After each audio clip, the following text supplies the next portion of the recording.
Sup flappers, the wait is over, XinYan has arrived, and in this video I will be teaching you how to build and play her, including her weapons, artifacts, and team builds. So if this is your first time here, do consider subscribing and helping us to get to 10,000 subscribers before the end of the year. For those who are here for the first time, I release content daily, so why not just give it a chance?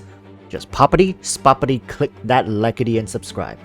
If just 1/10 of the people who watch my videos subscribe, we would smash through 10,000 easily. Now with that out of the way, welcome to the Walrus family, and let's get into the video. So after testing, certain things have become clear for XinYan. XinYan's elemental skill will apply a pulse of pyro damage over time if it at least hits 2 enemies at Ascension 4, meaning she is a very capable pyro support DPS for those who are looking to build her for vaporized teams. She will be a great choice. XinYan's burst has very minimal pyro damage compared to physical, so for those looking to build her as a main pyro elemental support, it's sad to say that she will not fit that role as well as other options. That being said, she still has great potential in other positions, and for those who are adamant on her being an elemental support and playing around her burst, remember, it's just a game and you can always play however you like. XIANGLING will still be the queen when it comes to pyro elemental support, as the burst for XinYan is mostly physical damage with slight pyro dot sprinkled in. All in all, this is good as XinYan is covering XIANGLING's weaknesses and vice versa. This is great to see from a game balancing point of view, meaning developers wants to avoid power creeping.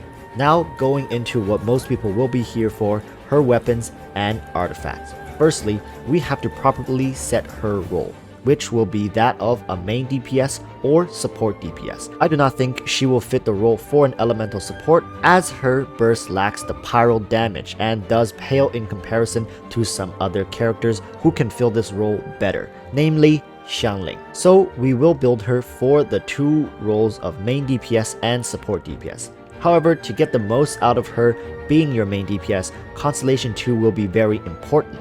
It does not mean she cannot be a good main DPS without it, just that she will be much more efficient in this role with Constellation 2. So do keep that in mind as we continue through the video. Starting with her being your main DPS, 3-star beginner weapons such as the Debate Club will be a great choice. You will not be using this weapon for long, so do not worry about it, but if you do end up playing her and don't have any other weapons mentioned on this list, the Debate Club will get you through the early game, no problem. Moving on to 4-star options, the prototype Amethyst is still reigning king for best 4-star choice. This is a crafted weapon which you can get, and it gives attack for substat. The passive skill gives a 50% chance to deal 240% damage in a small AoE for normal and charge attacks. It's simple, effective, and potent. Cannot go wrong with this weapon. Alternative 4-star options for main DPS could be the Serpent Spine, which is a weapon you can obtain through the BP, but do note that this weapon has a high skill cap to fully utilize, and is because of its passive skill, Wave Splitter. For every 4 seconds a character is on the field, they will deal 6% more damage and take 3% more damage. This effect has a maximum of 5 stacks, and so 20 seconds to fully stack, and will not be reset if the character leaves the field, but will be cleared when the character takes damage. What does this mean? It means do not take damage, and you will have a permanent 30% attack buff. The reason this could be a recommendation for those who already have it is because with XinYan's shield mechanic, it makes this weapon much less punishing to operate. Also, pairing this weapon with a shield team will also give great benefits, as you will have layered protection and essentially never take damage. Onwards to the 5-star options. For XinYan, the main carry position, Wolf's Gravestone, without a doubt. As a main DPS, you will be spending the majority of your time normal attacking, and the Wolf's Gravestone gives attack substats along its passive Wolfish tracker. You will yield better results. Now moving on to support DPS. For XinYan, her weapon of choice changes drastically if she were to be in the support DPS position. It opens up builds that, as a main, would just be suboptimal. Starting with the 3-star choice, Quartz is turning out to be a decent choice, with XinYan's shield doing continuous pyro Dot. This weapon will give her potent reactions and a good boost in attack. Onto the 4 stars, this is where you have more choices. Unlike the role of a main DPS, the support DPS can be played in different ways. You can be a fielded support DPS like CHILDE to Diluc, or you can be a passive support DPS like XINGQIU to XIANGLING. XinYan operates best as the fielded support DPS, although her shield does damage over time.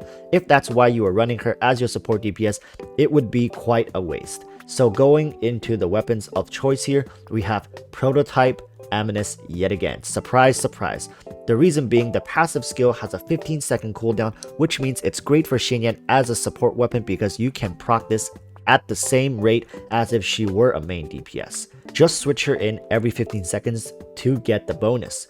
However, for XinYan's support DPS, there are better choices. In comes the Favonius Greatsword. The reason this weapon is great for XinYan as a support is due to her elemental skill. This shield, when it's doing damage over time, has the chance to crit, and when that happens, Favonius can generate elemental orbs, which makes this weapon a great choice to cycle through XinYan's burst skill.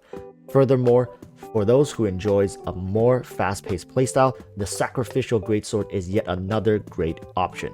When played right, XinYan could have permanent shield uptime as her cooldown starts when you activate the shield and not when it breaks. Going into the 5-star options, as a support DPS, this is where the Skyward Pride can be considered over the Wolf's Gravestone when it comes to pure window DPS. XinYan can deal more momentary DPS through using her burst skill and using the Skyward Pride to cleave through multiple waves of enemies. However, when going up against single target enemies, the Wolf's Gravestone can still offer a bigger overall damage boost. All in all, take the Gravestone if you have it. It's really the best in slot weapon for XinYan overall. Going over artifacts for main DPS, you'd want to avoid the Crimson Witch of Flames. This is not a good set for her, as XinYan's pyro reactions are relatively weak. Her burst skill scales for physical damage, so do not use this for her. Instead, look to the 4-piece Lava Walker, as through her elemental skill, she can constantly keep enemies around her under pyro effect. With a proper pyro elemental support, she can almost have this up permanently. Alternative sets will be the 4-piece Gladiator's Finale and Retracing Bolide, depending on the teams that you are building. Gladiator 4-piece will offer a good all-rounder set for her, whereas if you are building a shield team, go with Retracing Bolide, as you will require more assistance to have permanent shield uptime. Substats should be attack for everything except the crown, which should be crit rate, and substitute with crit damage if you do not have crit rate. The reason we are going for attack percentage here and not pyro damage on the cup is because as a main DPS, she will be fielded for the majority of the time, and she deals mostly physical damage, with her burst included. An extra 45% attack boost will be extremely beneficial and outweighs the pyro damage. And for those wondering, you should not be chasing a defense percentage piece, because as a main DPS, you want to prioritize damage over defensive stats, and you can always chase defense percentage in the substats. Support DPS gives you another option to build her for 2-piece Noblesse and 2-piece Crimson Witch, or 2-piece Gladiator and 2-piece Noblesse. Really, as a support, you have to mix and match your 2-piece bonuses to your playstyle. You like to play around her shield for your main DPS. 2-piece Crimson pyro damage will be great for the pyro damage over time. You like to field her for extended time and deal damage. 2-piece Gladiator. It all comes down to playstyle here. She is quite versatile in that regards. For substats here, it also depends on preference. You can run the same as the main DPS, or you can consider pyro damage for cup here, since if you mostly use Sacrificial Sword with shield damage over time to support your main through Vaporize, then it's worth considering. Finally, going over the teams. I will show a couple teams where she could shine. First is using her as a main DPS. I feel that it's a good way to run her in a double pyro team to amp up her attack more. XinYan main DPS, XINGQIU support DPS, BENNETT healer with Sucrose elemental support. XINGQIU support DPS offers a great consistent vaporize synergy with XinYan's shield damage over time, and further damage mitigation through XINGQIU. BENNETT for damage boost can be amplified by Wolf's Gravestone passive, which in turn boosts your own damage again. And finally with Sucrose to group and further boost reaction damage. So all in all, a good team with great synergies. A second team is proposed for her as a support DPS to someone like Razor, who plays more as a main DPS. Support DPS for characters who require Field time is required to deal consistent damage while not being on the field.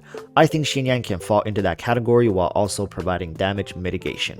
So Razor main DPS, XinYan support DPS with Bennett healer again, and finish with Venti substituting with Sucrose if you do not have Venti. With overload reaction, it's good to have either Sucrose or Venti, as small enemies will get hit back with the overload reaction, and to maximize your damage windows, you want to keep enemies bunched up. So there it is, XinYan guide. Hope this video has helped you build her into your team, as there is just way too much information to cram pack into a video, and I don't want this to be a 30-minute video. I will leave it here.